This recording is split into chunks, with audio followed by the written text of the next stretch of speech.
This is an iHeart podcast. Guaranteed human. You are now listening to Vigilantes Radio, presented by the Only One Media Group. This is the people's choice for quality interviews, celebrities, and special guests. Hosted by Demetrius Reynolds. Call in to join the mix at 701-801-9813. For the complete archive of episodes, visit onlyonemediagroup.com and be sure to like us on Facebook at Vigilantes Radio. We welcome all. Enjoy the show. Ladies and gentlemen, please welcome your host, Demetrius Whodini Blak Reynolds. Enjoy the show. Hey, what's going on, guys? Welcome to another incredible episode of Vigilantes Radio Live right here on iHeart Radio. My name is Deanie, but before we get started, I do have to say that this particular episode is pre-recorded, and I can't wait to deliver it to your inboxes. And for you guys who subscribe to the show, you'll be the first to know, and I always appreciate that. All right, I do want to say, don't lose sight. This is the frequency of the fearless. You know, some battles never make headlines. They happen quietly, inside classrooms, at kitchen tables, and parent-teacher meetings, and exhausted conversations after difficult school days. They happen in the hearts of parents trying to make sure their children are seen, understood, and supported. And sometimes the strongest people in the room aren't the loudest. Sometimes they are the mothers who refuse to stop fighting for their children, and also dads too. The advocates, the protectors, the voices standing in the gap when a child struggles to speak for themselves. Tonight's conversation is about more than children's books. It's about educational rights. It's about special needs families, emotional resilience, and teaching children that needing support does not make them less valuable. Because every child deserves dignity. Every child deserves understanding. And every child deserves to know they are worthy of love exactly as they are. Tonight's guest has turned personal experience into purpose, creating stories that help children feel seen while helping families feel less alone. You're not just here for a talk show, and this isn't just radio. This is revival for your mind, body, and spirit. This is Vigilantes Radio Live. My name is Coach Deanie, and change is possible. Are you ready? You're listening to the Vigilantes podcast on iHeartRadio. I'm Mo, founder and owner of Noah Guy Heating and Air Conditioning. We're giving away 12 free HVAC systems this year, and if you or someone you know needs one, apply now at noaguyhvac.com. To grow this mission, we're also seeking sponsors and donations. So let's change lives one system at a time. This is Vigilantes podcast on iHeartRadio. Are you ready? Are you ready?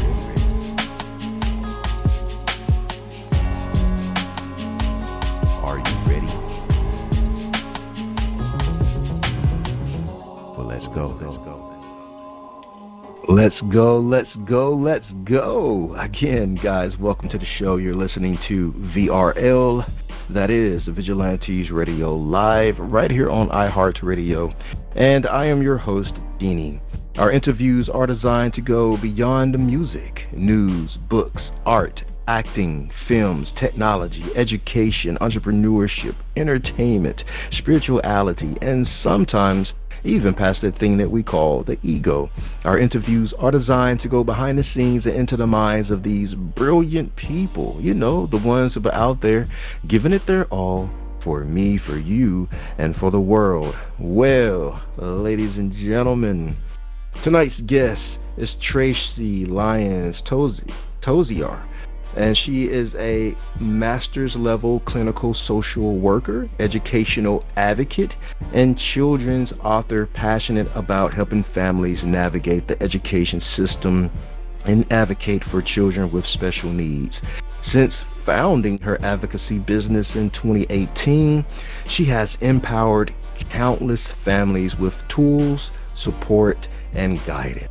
Through her Mama Bulldog Series, including Benny Speaks Up, Fiona Finds What's Fair, and Mikey Can't Help It, Tracey brings heartfelt stories of courage, fairness, self-love, and advocacy to children and parents alike.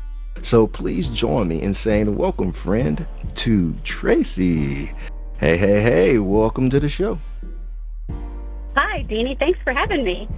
Absolutely. How are you today? I'm doing great, thank you. How are you? I'm pretty good. No complaints. Thank you for asking. Tracey, absolutely. Thank you for that wonderful summary of my books and my purpose, and captured it. Yes. You are out there doing amazing work, not only educating but pushing for our children who may need, additional support, additional attention. And so that families have resources and guidebooks and talks like this to help them navigate sometimes difficult situations when it comes to educational and equal rights. So absolutely. Yes. So, Tracey, we are so excited to have someone like you on our show. Before we really get kicked off, what's been on your heart and mind lately?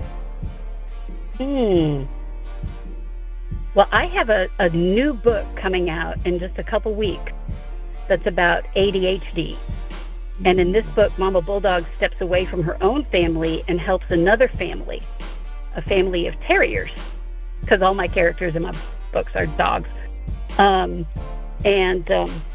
terriers all have some kind of ADHD. And as you're probably aware, ADHD is a very frequently diagnosed issue among children in the United States today. And there's a lot of possible reasons for that, but the fact is it's a real thing, and kids need help. So my new book is called Abby and Jack Aren't Bad Dogs. Mama Bulldog Tackles ADHD. I love it.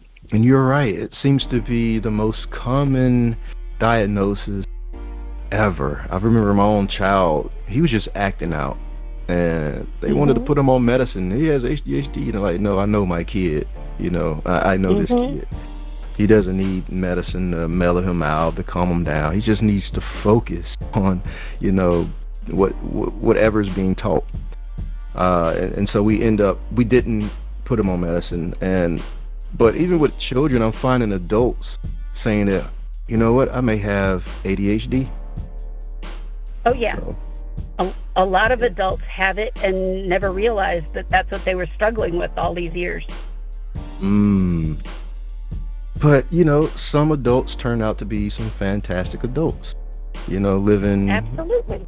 living undiagnosed. But anyway, so, like you mentioned, all of your characters are dogs.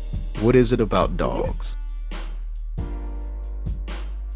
I mean, I'm a cat person myself, but dogs are... I grew up with dogs, and, they're pretty universally loved in America.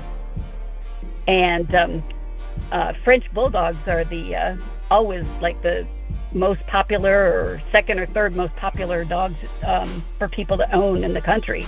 So I thought that using those that breed of dog as characters would help people connect with the stories more. And I am Mama Bulldog. My illustrator called me a bulldog before I even had the idea of writing the books. I was telling her about a case that I had, and she goes, "Wow, you're a bulldog. You just sink your teeth into an issue, and you just won't let it go." I said, "That's what you got to do."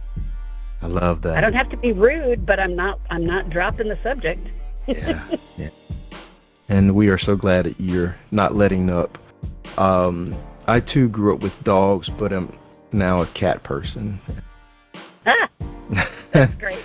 Yeah, let's just say I got a lot of cat stories. They can be entitled, buttholes, and all kind of things. All kind of things. You're all right. kind of things, but they are just unique. So anyhow, when families and children read your books years from now, what do you hope they remember most about advocacy, self-worth, and feeling understood? Whenever I'm signing a book, I write, always remember that you're worth standing up for. And that goes for the parents as well as the children, because it can be a very isolating experience, raising children with special needs. You feel like you're the only ones. And a lot of schools and school districts try to make each parent feel like you're the only crazy parent we've ever had with this problem who's pushing for these special privileges for your child. No, they are not. You're never the only one. Don't believe it. Why do you think schools take that approach? I mean, they're not supposed to use funding as an excuse for not meeting a child's needs. But a lot of times that is lurking there in the background of people's minds. And another issue is test scores and a school's reputation. Some principals and administrators think that having those kids with learning disabilities in their schools is going to pull down their test scores and make them, a less desirable school to attend, instead of flipping the script and saying, hey, if we help these kids, everyone can do better, and that might actually make my school a more desirable school to attend. You know what? I've dealt with principals who are like, we want to encourage those people with those kids out of our school. My son was unfortunate enough to go to one of those. Yeah. Sounds like there needs to be a change of regime. Maybe someone who understands that plight. Yes. So that these resources Absolutely. are brought into the school to say, hey, bring your children to our schools no matter what condition they're in, and look how we can help facilitate their education. That's right. And that's the whole idea behind public schools. But, public schools are under attack right now. Yeah. People want to defund them and, go to some voucher system, or let's send everybody to private school. Well, what about the kid who lives 200 miles from nowhere in Nebraska or someplace and doesn't have a private school to go to? What do we do for that child? Or the kid that can't afford private school. Exactly. Well, yeah. Exactly right. Yeah. A monthly they're tuition. talking about giving parents vouchers so that, kids of all walks of life can attend private schools. But sometimes that just it's just not practical. It doesn't work out. Yeah, I mean, if there's a voucher, then just make it free education. Exactly. Hello. You're preaching to the choir with that one. Oh, yeah. All right. So your books come from both professional expertise and personal experience. When did advocacy become deeply personal for you? After my son and I lost an 8-day hearing where we proved 8 violations of federal law, and the school was refusing to help him. And we lost because the judge was friendly with the school principal. And she decided, this was literally part of her decision, I don't believe any of the people who testified for the parent. I believe everybody who testified for the school district. And I believe that Benny failed at this high school because he's just slow and unmotivated to succeed. So that's my ruling. The end. Bye-bye. Wow. I turned to my attorney and I said, what do I do now with all this rage and knowledge? And she said, I was already a member of COPA, which is the Council of Parent and Attorney Advocates. And I would urge any parent out there to look them up and see what they have to offer and join. I think it's $50 a year for parents. I might have that wrong. It might be $100, but it's worth it. There's all kinds of webinars, and you can ask any question that you have about your child's education and get answers from experienced advocates and education attorneys all around the country. They have a state-by-state directory of COPA trained advocates and attorneys who belong to the organization in every state. So there is help out there. Yeah, it sounds like a huge resource. Yep.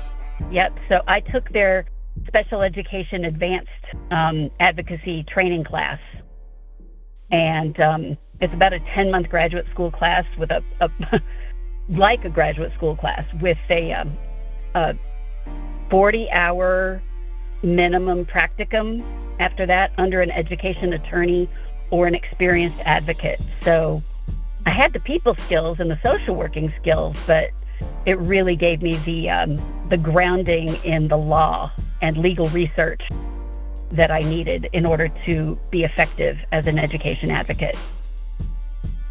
Absolutely. And I decided to do that and try to make it so that no family that I've worked with would have to go through what I went through with my son. Yes, indeed. You mentioned having a bunch of rage after the court hearing. What did you do with that? I took a summer and grieved and railed against the universe for a little while, and then I managed to meditate and pray and do all the things, find some peace before I decided to take my experience and try to flip it and use it for something good to help other people. And I think that was the best thing I could have done. Yeah. Is that where the Mama series was birthed from? Mama Bulldog? In a way, yes. That's where my education advocacy career was birthed from, but the series grew out of my experiences raising my own kids.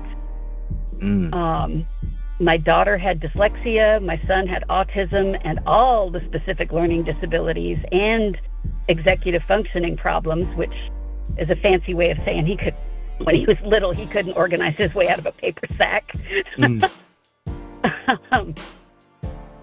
But I've lived in 10 states and 3 foreign countries. Wow. And I have had to fight in every kind of school that exists. Christian, private, international, public, I mean, you name it, religious, secular, we've attended. And it's, there's been some kind of fight in every kind of school. That's interesting. Even the religious schools. Oh, I could tell you about one in Baton Rouge, Louisiana that says they're Christian, and they are pretty much the opposite. Oh, yeah. That's very disappointing. Yeah. It was. It was. Okay. All right. Well, shame on them.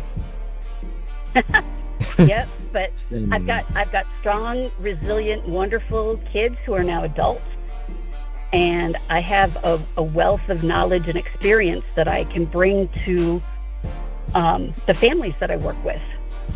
And I want to try to take some of the most basic, important lessons that my children and I have learned together and help pass that on to other families through the books. So, Benny Speaks Up in particular. What happens emotionally when children or even families feel unheard? Well, with children, it can lead to a lot more acting out, and kids get labeled as bad kids or problem kids or thugs, or, the whole school to prison pipeline, kicks on and starts churning out, kids who could have had a chance to do something really amazing in life, and they don't get that chance. So when children are unheard and parents are unheard, it doesn't lead anywhere good. Do they become what people think they are? A lot of times, sadly, yes, unless there's a teacher or a mentor or a coach, somebody at church who takes an interest in them and takes them under their wing and says, hey, you're not what they say you are. You don't have to be what they say you are. You can prove them wrong. And, somebody who can teach that lesson of being happy is the very best revenge. So how can parents help children navigate that? Because sometimes, we could send our children off to school and they come home, hey, how was your day? It was okay, it was good, it was great, but they're not really diving deep in the surface of what really happens, or they don't have any friends and you don't know that. You don't know if they eat lunch alone. You don't know any of that unless they share it, or the teacher says, hey, I'm concerned about such and such because they're spending a lot of time alone at lunch or at recess or whatever the case may be. So how can we as parents be more in tune with that and help our children navigate through those points when they feel like they're not being seen or heard? Yeah, I think we have to learn to ask more open-ended questions of our kids. Tell me about lunch. Who do you eat lunch with? Who are your friends at school? And big tip-off is if they're not inviting kids back to their house after school or on the weekends, or if they're not involved in clubs or scouts or sports or anything, band or and the kid doesn't seem to want to join any of that, you got to start asking some questions of the teachers that work with them, and of the kids themselves. Just, hey, do you have friends? How many friends you got? What are their names? So, more investigative. And how do you know? Exactly. And how do you know they're your friends? A lot of times children with autism will say, oh, yeah, I've got friends.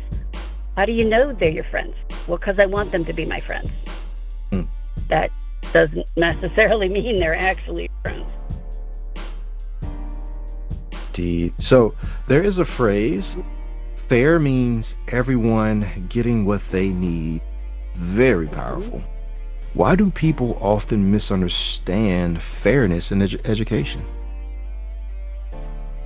Because fairness to some people, and I'm talking about administrators and teachers as well as children, fairness can look like certain kids getting extra special privileges or advantages that other kids don't have.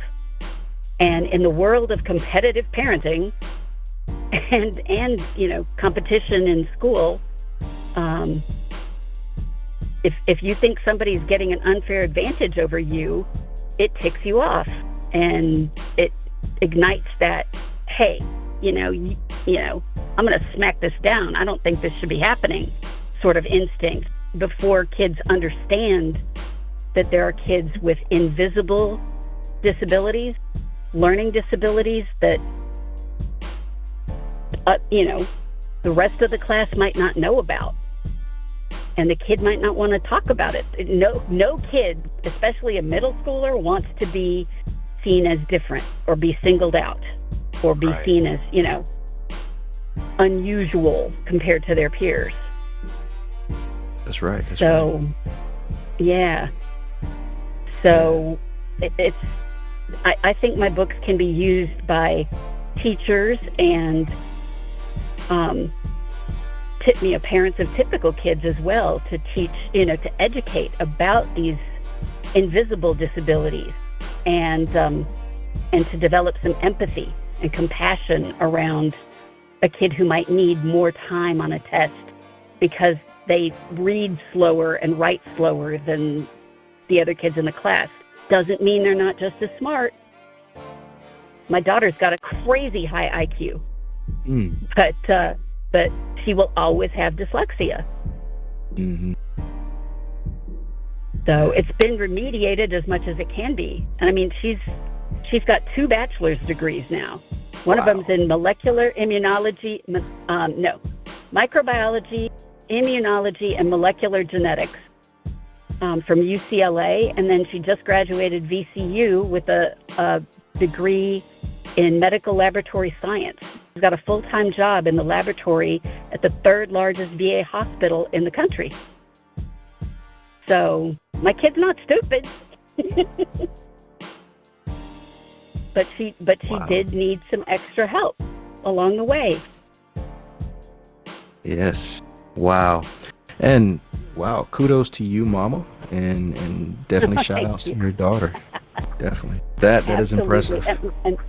And my son with the autism and the executive dysfunction, he's a junior in college right now. He just got his associates in biology, also biology, but he's more interested in environmental biology.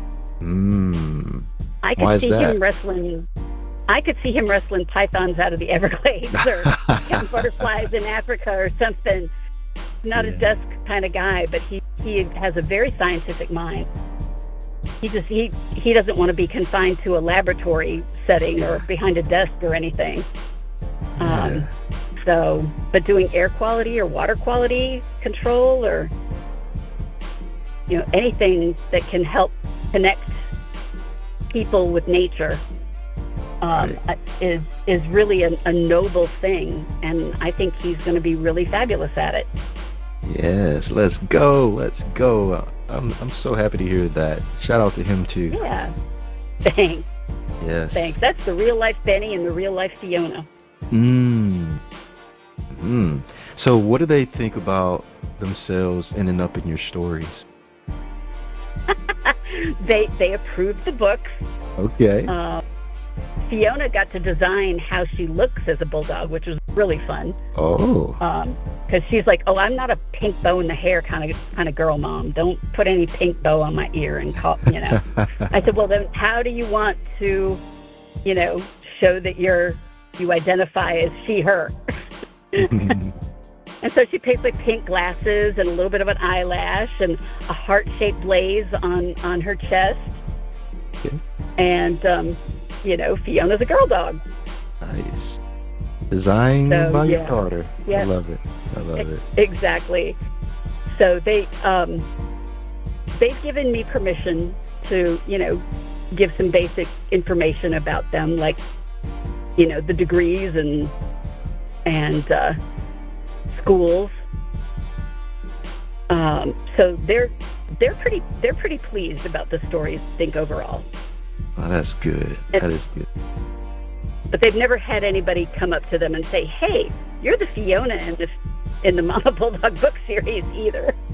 Hey, don't say that too soon. It may happen. It might happen. Can you sign my copy? Exactly. We might need to renegotiate the thing. Yeah, all kind of things can happen. Puppets, mascots. Who knows? Cartoons. Plushies. Oh my gosh. Yeah, those are that big. Was amazing. Squishy. Those are in right now. Absolutely. So, your books deal with emotional realities many families quietly face. Now, even I had no idea that there was such an uphill battle with even just the educational aspect. I knew there was challenges, but I didn't know it was to this extent. So, did writing become healing in any way for you? It was very healing. To put Mama Bulldog out there as a powerful character who knows what she's talking about, when I didn't have that knowledge and that skill set entirely when I was in the situation. I thought I knew enough to advocate for my kids by myself, but I say on my website, the biggest mistake I made was not having an advocate sitting there right next to me and waiting for it to get to the place of filing a lawsuit. So if I had it to do over again, I would get an educational advocate. And there are ways for parents who can't afford an education advocate to still have one. Every state has a Parent Information Training Center, or PITC. They're called different things in each state, so just Google Parent Information Training Center in your state, and they will have people there who can attend IEP or 504 meetings with you. They also have people trained through the Disability Rights Services departments near you that can go to IEP meetings. And heck, just find a parent with a slightly older kid who's got the same issues as your kid. Pick their brains and ask if they'll go to an IEP meeting or a 504 meeting with you. We can support one another. I think the more resources and support that families know about, I think the participation rate would go up if they knew. Absolutely. So we got to figure out a way to get this information out. Mm-hmm. I mean, I know there's Google and things of that nature, but I don't know if you remember, like, back in the day when people used to stand on the sidewalk handing out flyers or cards or any type of advertisement to pull you into a shop. We got to go back to that. Right. There are huge swaths of the population who don't even know that education advocates exist. Yeah. So that is also part of my mission with the books. Now with this new book, Mama Bulldog is stepping into that role as an advocate, and that book, and maybe hopefully any books in the future, will help get that message out there that this profession exists. And I know that sometimes advocacy can become exhausting for families. But how do families avoid that burnout? And what encouragement would you give parents feeling overwhelmed right now? Oh, boy. Find an advocate, or find any kind of education advocate, if it's a friend or another family member or somebody from your Parent Information Training Center, or an advocate that you hire. One of the beautiful things about my job is I tell parents, you can go back to being the nice mom who brings cookies for Teacher Appreciation Week, and I can be the bad guy at the meeting if there needs to be a bad guy. I will happily take on that role. And it relieves the parents of a lot of worry and burden. They don't have to go in feeling like they need to know every acronym, because people in schools speak alphabet soup, man. IEPs and 504s and IEEs and ESY, and what the heck are those? What the heck do those mean? Parents don't know. Yeah. I've been in those PTA meetings. They're just burping out alphabets. I'm like, what? What does that stand for? I'm not hip to the lingo. And not everybody feels confident enough to stop a meeting and say, hey, wait a minute, I have no idea what you're talking about right now. Yeah. So they say, save your questions for the end. Yeah, right. And having an advocate, I often slow down the meetings for parents. And I say, hey, do you understand what ESY is? That stands for Extended School Year, and this is what it looks like. Oh, okay. Or an IEE is an independent education evaluation. You don't like the testing that the school has done, and it doesn't seem like they tested your kid. You can request an independent evaluation by somebody that you choose at the school district's expense. Dang, parents don't know that. Yeah. And nobody at that school is going to tell them about that either. I bet. So there's actually 17 states in the country that artificially cap spending on special education. And COPA has information about that, which states and how they do it, how they get away with it. But if you're in one of those states and you're just going in as a parent, not knowing what the schools can offer, you're behind the 8 ball before you even step into the meeting. Oh, no. Because they're just going to railroad you. They're just going to say, oh, no, your kid's fine. Nope, we're not doing that. Bye. That's wild. So, yep. Wow. So get an advocate. It can help relieve a whole lot of emotional burden and stress. And just having somebody in your corner, somebody who understands, who's on your side, and knows what they're talking about to help you through the process. I mean, I've had parents go through the process with me and then become education advocates themselves. And that's completely rewarding, I tell you.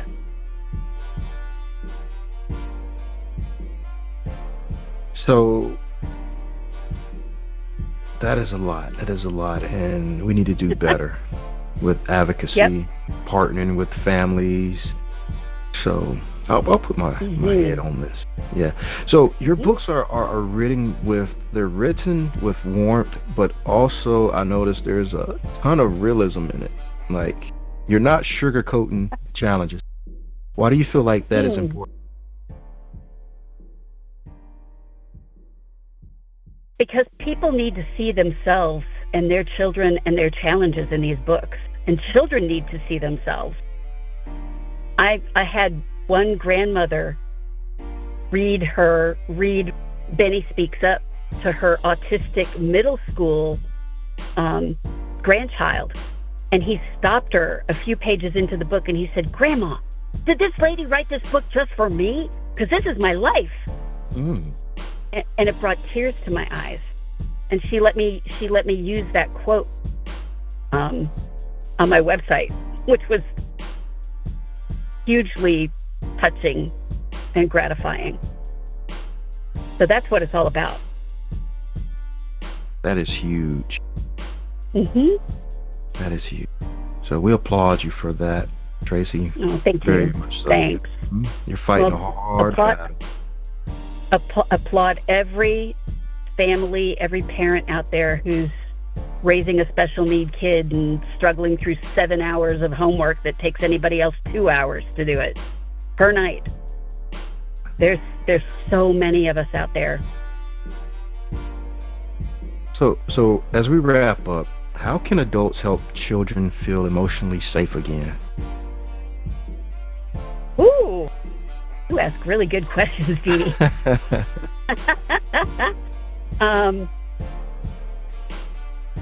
I think just validating their experience, their lived experience, saying what you're going through is very real. And, you know, Mr. or Ms. So-and-so is kind of acting like a bully right now. And, you know, I can go in and fight your battles for you to an extent, but let me give you some tools and some permission to start to fight your own battle in a nice way, in a respectful way, being assertive. You know, you don't have to stay timid and quiet, but you don't have to be angry and aggressive either. You find that confident, assertive place, and you help them practice it, and you model it for them too. And that can go a long way toward kids feeling emotionally safe and like they can protect themselves.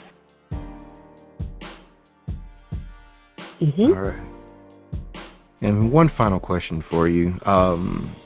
For the parents listening tonight who feel exhausted, I know you're out there, who feel unseen, I know you're out there, or overwhelmed while advocating for your child, their child. What is one truth you want them to hold on to when they feel like giving up?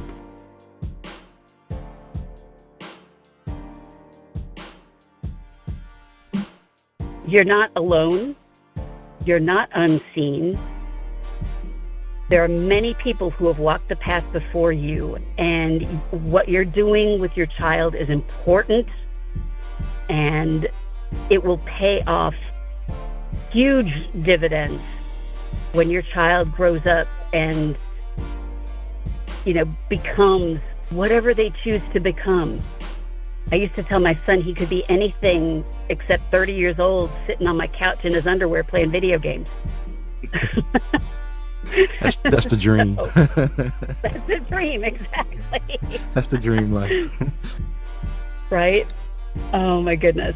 But yeah, they're not alone, and there is help out there, and there's camaraderie and companionship and a whole community of people that are going through exactly what you're going through.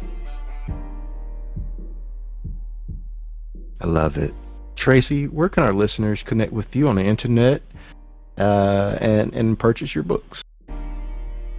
My books are available on Amazon, and my website is Mama Bulldog.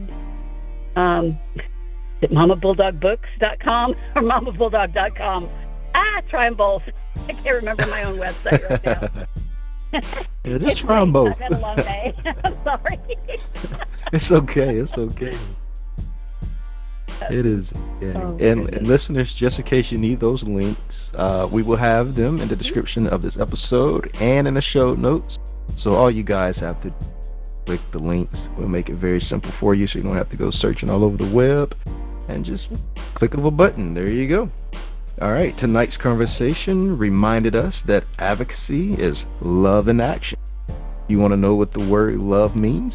Put some action behind it. It's an action word. So get involved, get involved, get involved. And every child deserves support. Every child deserves dignity, patience, and understanding. And that families navigating special needs journeys should never feel alone. Tracey has transformed personal experience and professional insight into stories that help children feel empowered while helping parents feel seen. So make sure you check out the Mama Bulldog Series.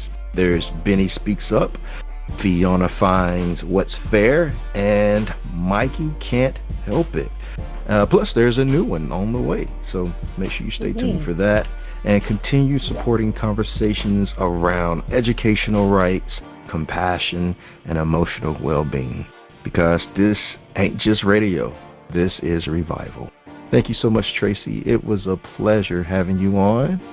And thanks so hearing much, you Jeannie. It was great to meet you. You too. We are definitely rooting for you. And again, kudos to your son and your daughter and yourself for overcoming adversity and continue to push forward through life. Thank you so much.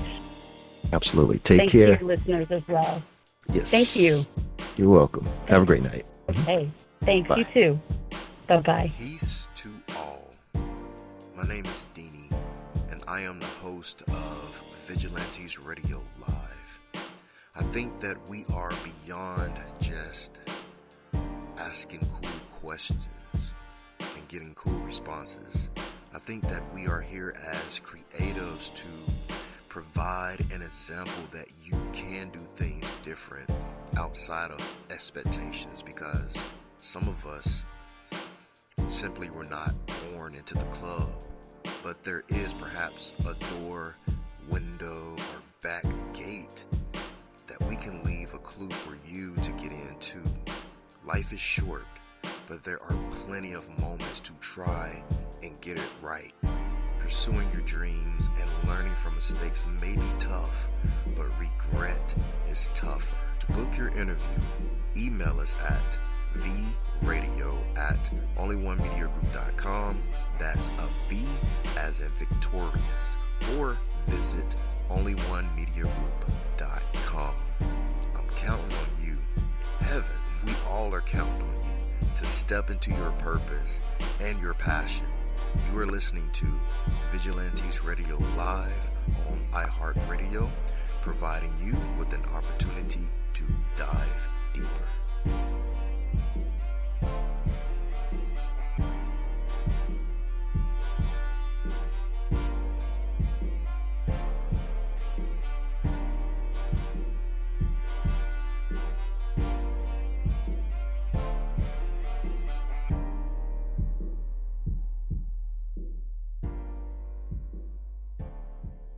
You are now listening to Vigilantes Radio, the people's choice for quality interviews, art, music, and hot topics. Hosted by Demetrius Whodini Blak Reynolds. All episodes of this podcast are available for free download at www.onlyonemediagroup.com.